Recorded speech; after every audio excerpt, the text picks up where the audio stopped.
श्री गणेशाय नमः। ओम नमो भगवते वासुदेवाय। श्रीमद् भागवत में चतुर्थ स्कंद 21वां अध्याय प्रारंभ करते हैं। महाराज पृथु का अपनी प्रजा को उपदेश। श्री मैत्रेयी जी कहते हैं, विदुर जी, उस समय महाराज पृथु का नगर सर्वत्र मोतियों की लड़ियों, फूलों की मालाओं, रंग बिरंगे वस्त्रों, सोने के दरवाज़ों और अत्यंत सुगंधित धूपों से सुशोभित था। उसकी गलियां, चौक और सड़कें चंदन और अर्गजे के जल से सींचती गई थीं तथा उसे पुष्प, अक्षत, फल, यवांकुर, खील और दीपक आदि मांगलिक द्रव्यों से सजाया गया था। वह ठौर ठौर पर रखे हुए फल फूल के गुच्छों से युक्त केले के खंभों और सुपारी के पौधों से बड़ा ही मनोहर जान पड़ता था तथा सब और आम आदि वृक्षों के नवीन पत्तों की बंधनवारों से विभूषित था। जब महाराज ने नगर में प्रवेश किया तब दीपक, उपहार और अनेक प्रकार की मांगलिक सामग्री लिए हुए प्रजाजनों ने तथा मनोहर कुंडलों से सुशोभित सुंदरी कन्याओं ने उनकी अगवानी की। शंख और दुंदुभी आदि बाजे बजने लगे। ऋत्विजगण वेद ध्वनि करने लगे। वंदीजनों ने स्तुति गान आरंभ कर दिया। यह सब देख और सुनकर भी उन्हें किसी प्रकार का अहंकार नहीं हुआ। इस प्रकार वीरवर पृथु ने राजमहल में प्रवेश किया। मार्ग में जहाँ तहाँ पुरवासी और देशवासियों ने उनका अभिनंदन किया। परम यशस्वी महाराज ने भी उन्हें प्रसन्नतापूर्वक अभीष्ट वर देकर संतुष्ट किया। महाराज पृथु महापुरुष और सभी के पूजनीय थे। उन्होंने इसी प्रकार के अनेकों उदार कर्म करते हुए पृथ्वी का शासन किया और अंत में अपने विपुल यश का विस्तार कर भगवान का परम पद प्राप्त किया। सूत जी कहते हैं, मुनिवर शौनक जी, इस प्रकार भगवान मैत्रेय के मुख से आदिराज पृथु का अनेक प्रकार के गुणों से संपन्न और गुणवानों द्वारा प्रशंसित विस्तृत सुयश सुनकर परम भागवत विदुर जी ने उनका अभिनंदन करते हुए कहा। विदुर जी बोले, ब्राह्मणों ने पृथु का अभिषेक किया। समस्त देवताओं ने उन्हें उपहार दिए। उन्होंने अपनी भुजाओं में वैष्णव तेज को धारण किया और उससे पृथ्वी का दोहन किया। उनके उस पराक्रम के उच्छिष्ट रूप विषय भोगों से ही आज भी संपूर्ण राजा तथा लोकपालों के सहित समस्त लोग इच्छानुसार जीवन निर्वाह करते हैं। भला ऐसा कौन समझदार होगा जो उनकी पवित्र कीर्ति सुनना न चाहेगा। अतः अभी आप मुझे उनके कुछ और भी पवित्र चरित्र सुनाइए। श्री मैत्रेयी जी ने कहा, साधु श्रेष्ठ विदुर जी, महाराज पृथु गंगा और यमुना के मध्यवर्ती देश में निवास कर अपने पुण्य कर्मों के क्षय की इच्छा से प्रारब्धवश प्राप्त हुए भोगों को ही भोगते थे। ब्राह्मण वंश और भगवान के संबंधी विष्णु भक्तों को छोड़कर उनका सातों द्वीपों के सभी पुरुषों पर अखंड एवं अबाध शासन था। एक बार उन्होंने एक महासत्र की दीक्षा ली। उस समय वहाँ देवताओं, ब्रह्म ऋषियों और राजर्षियों का बहुत बड़ा समाज एकत्र हुआ। उस समाज में महाराज पृथु ने उन पूजनीय अतिथियों का यथा योग्य सत्कार किया और फिर उस सभा में नक्षत्र मंडल में चंद्रमा के समान खड़े हो गए। उनका शरीर ऊंचा, भुजाएं भरी और विशाल, रंग गोरा, नेत्र कमल के समान सुंदर और अरुण वर्ण, नासिका सुघड़, मुख मनोहर, स्वरूप सौम्य, कंधे ऊंचे और मुस्कान से युक्त दंत पंक्ति सुंदर थी। उनकी छाती चौड़ी, कमर का पिछला भाग स्थूल और उधर पीपल के पत्ते के समान सुडौल तथा बल पड़े हुए होने से और भी सुंदर जान पड़ता था। नाभि भंवर के समान गंभीर थी। शरीर तेजस्वी था। जंघाएं सुवर्ण के समान देदीप्यमान थीं तथा पैरों के पंजे उभरे हुए थे। उनके बाल बारीक, घुंघराले, काले और चिकने थे। गर्दन शंख के समान उतार चढ़ाव वाली तथा रेखाओं से युक्त थी और वे उत्तम बहुमूल्य धोती पहने और वैसी ही चादर ओढ़े थे। दीक्षा के नियमानुसार उन्होंने समस्त आभूषण उतार दिए थे। इसी से उनके शरीर के अंग प्रत्यंग की शोभा अपने स्वाभाविक रूप में स्पष्ट झलक रही थी। वे शरीर पर कृष्ण मृग का चर्म और हाथों में कुशा धारण किए हुए थे। इससे उनके शरीर की कांति और भी बढ़ गई थी। वे अपने सारे नित्य कृत्य यथाविधि संपन्न कर चुके थे। राजा पृथु ने मानो सारी सभा को हर्ष से सराबोर करते हुए अपने शीतल एवं स्नेहपूर्ण नेत्रों से चारों ओर देखा और फिर अपना भाषण प्रारंभ किया। उनका भाषण अत्यंत सुंदर, विचित्र पदों से युक्त, स्पष्ट, मधुर, गंभीर एवं निशशांक था। मानो उस समय वे सबका उपकार करने के लिए अपने अनुभव का ही अनुवाद कर रहे हों। राजा पृथु ने कहा, सज्जनों, आपका कल्याण हो। आप महानुभाव जो यहाँ पधारे हैं, मेरी प्रार्थना सुने। जिज्ञासु पुरुषों को चाहिए कि संत समाज में अपने निश्चय का निवेदन करें। इस लोक में मुझे प्रजाजनों का शासन, उनकी रक्षा, उनकी आजीविका का प्रबंध तथा उन्हें अलग अलग अपनी मर्यादा में रखने के लिए राजा बनाया गया है। अतः इनका यथावत पालन करने से मुझे उन्हीं मनोरथ पूर्ण करने वाले लोकों की प्राप्ति होनी चाहिए जो वेदवादी मुनियों के मतानुसार संपूर्ण कर्मों के साक्षी श्री हरि के प्रसन्न होने पर मिलते हैं। जो राजा प्रजा को धर्म मार्ग की शिक्षा न देकर केवल उससे कर वसूल करने में लगा रहता है, वह केवल प्रजा के पाप का ही भागी होता है और अपने ऐश्वर्य से हाथ धो बैठता है। अतः प्रिय प्रजानन, अपने इस राजा का परलोक में हित करने के लिए आप लोग परस्पर दोष दृष्टि छोड़कर हृदय से भगवान को याद रखते हुए अपने अपने कर्तव्य का पालन करते रहिए, क्योंकि आपका स्वार्थ भी इसी में है और इस प्रकार मुझ पर भी आपका बड़ा अनुग्रह होगा। विशुद्ध चित्त देवता, पितर और महर्षिगण, आप भी मेरी इस प्रार्थना का अनुमोदन कीजिए, क्योंकि कोई भी कर्म हो, मरने के अनंतर उसके कर्ता, उपदेष्टा और समर्थक को उसका समान फल मिलता है।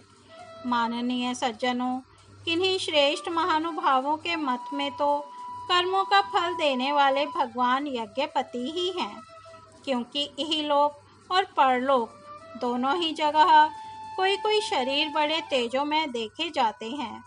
मनु, उत्तानपाद, महीपति ध्रुव, राजर्षि प्रियव्रत, हमारे दादा अंग तथा ब्रह्मा, शिव, प्रहलाद, बलि और इसी कोटि के अन्य महानुभावों के मत में तो धर्म, अर्थ, काम, मोक्ष रूप चतुर्वर्ग तथा स्वर्ग और अपवर्ग के स्वाधीन नियामक कर्मफलदाता रूप से भगवान गदाधर की आवश्यकता है ही।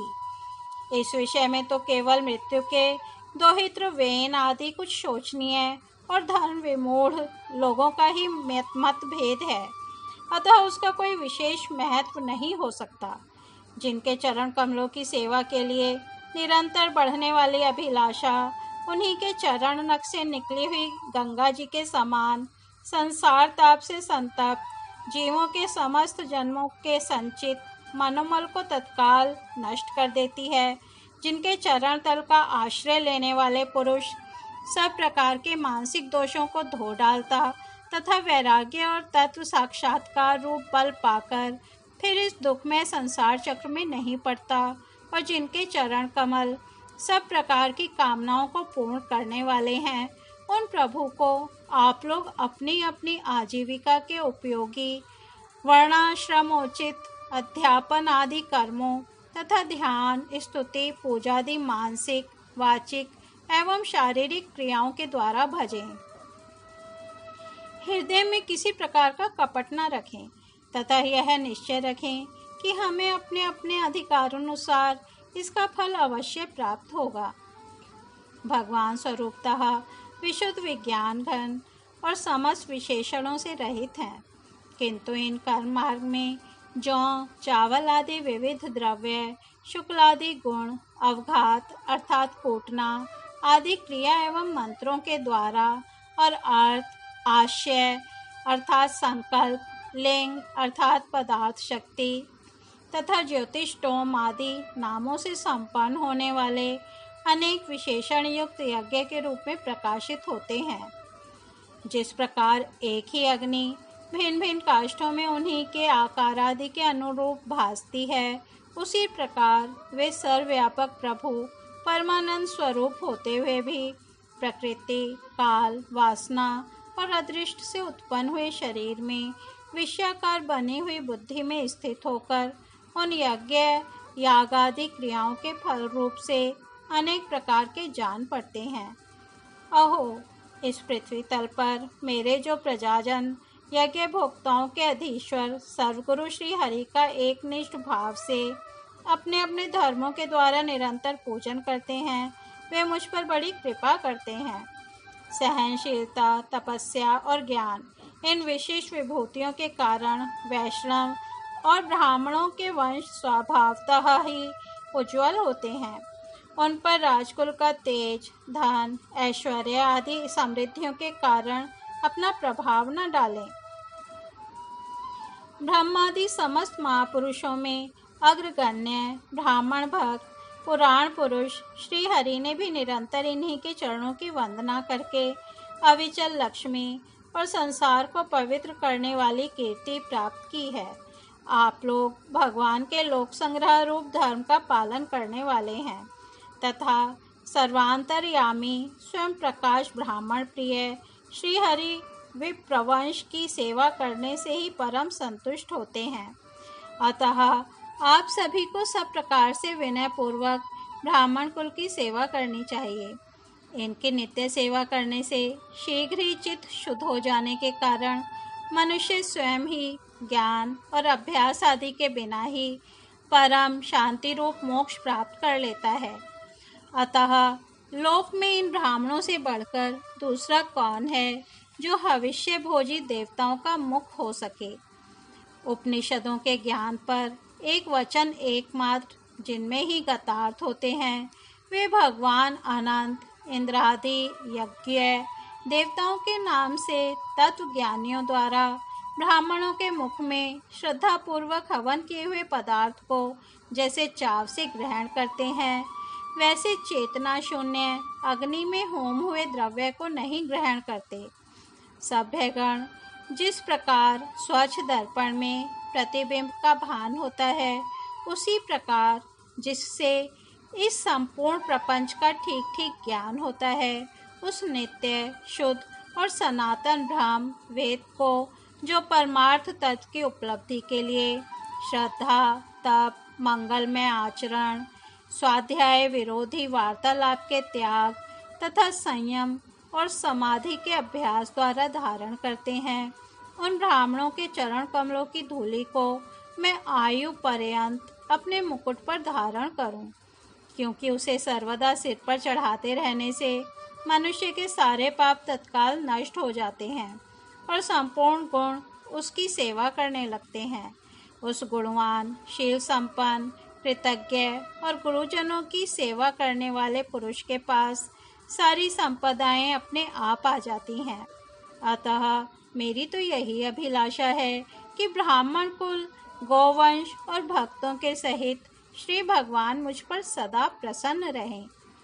श्री मैत्रेय जी कहते हैं, महाराज पृथु का यह भाषण सुनकर देवता, पितर और ब्राह्मण आदि सभी साधुजन बड़े प्रसन्न हुए और साधु साधु यूँ कहकर उनकी प्रशंसा करने लगे। उन्होंने कहा, पुत्र के द्वारा पिता पुण्य लोकों को प्राप्त कर लेता है, यह श्रुति यथार्थ है। पापी वेन ब्राह्मणों के शाप से मारा गया था, फिर भी इनके पुण्य बल से उसका नरक से निस्तार हो गया। इसी प्रकार हिरण्यकशिपु भी भगवान की निंदा करने के कारण नरकों में गिरने वाला ही था कि अपने पुत्र प्रहलाद के प्रभाव से उन्हें पार कर गया। वीरवर पृथु जी, आप तो पृथ्वी के पिता ही हैं और सब लोगों के एकमात्र स्वामी श्री हरि में भी आपकी ऐसी अविचल भक्ति है, इसलिए आप अनंत वर्षों तक जीवित रहे। आपका सुयश बड़ा पवित्र है। आप उदार कीर्ति ब्राह्मण्य देव श्री हरि की कथाओं का प्रचार करते हैं। हमारा बड़ा सौभाग्य है। आज आपको अपने स्वामी के रूप में पाकर हम अपने को भगवान के ही राज्य में समझते हैं।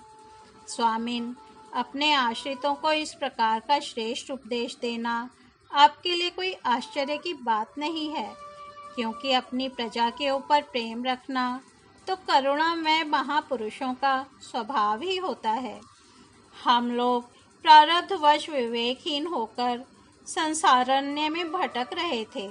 सो प्रभु, आज आपने हमें इस ज्ञान अंधकार के पार पहुंचा दिया। आप शुद्ध सत्वमय परम पुरुष हैं, जो ब्राह्मण जाति में प्रविष्ट होकर क्षत्रियों की और क्षत्रिय जाति में प्रविष्ट होकर ब्राह्मणों की तथा दोनों जातियों में प्रतिष्ठित होकर सारे जगत की रक्षा करते हैं। हमारा आपको नमस्कार है। इस प्रकार श्रीमद् भागवत में चतुर्थ स्कंद 21वां अध्याय समाप्त होता है। कल हम 22वां अध्याय महाराज पृथु को सनकादिक का उपदेश सुनेंगे।